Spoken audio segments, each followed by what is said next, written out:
मसलगा प्रकल्प दुरुस्तीसाठी छावा संघटनेचं आमरण उपोषण सुरू। आज दुसरा दिवस मागण्या मान्य झाल्याशिवाय माघार नाही।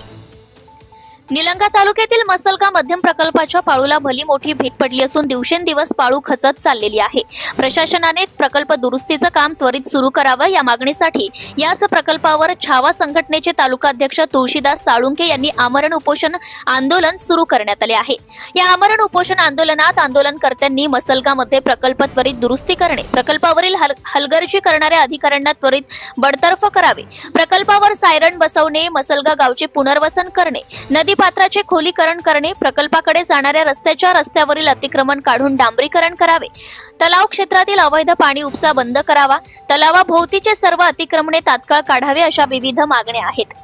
केलेल्या मागण्या मान्य करून लेखी दिल्याशिवाय हे आंदोलन माघार घेणार नाही असं आंदोलनकर्ते तुळशीदास साळुंके म्हणाले।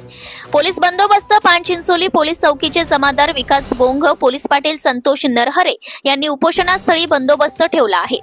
यावेळी सुरेंद्र धुमाळ, सरपंच गणेश शेळके, बाबासाहेब पाटील, बापूराव पाटील, संतोष तोरखडे, ज्ञानेश्वर पिंड, अंगद पिंड, योगेश पाटील, रवी पिंड, माधव जाधव, बापूराव जाधव, विशाल पाटील, दिगंबर भोसले, सिद्धू पवार आदी गावकऱ्यांनी या आंदोलनास उपस्थित राहून पाठिंबा दिला आहे।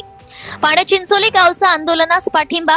निलंगा तालुक्यातील मसलगाव मध्यम प्रकल्प दुरुस्तीसाठी आजपासून याच प्रकल्पावर आमरण उपोषण आंदोलन सुरू करण्यात आले आहे।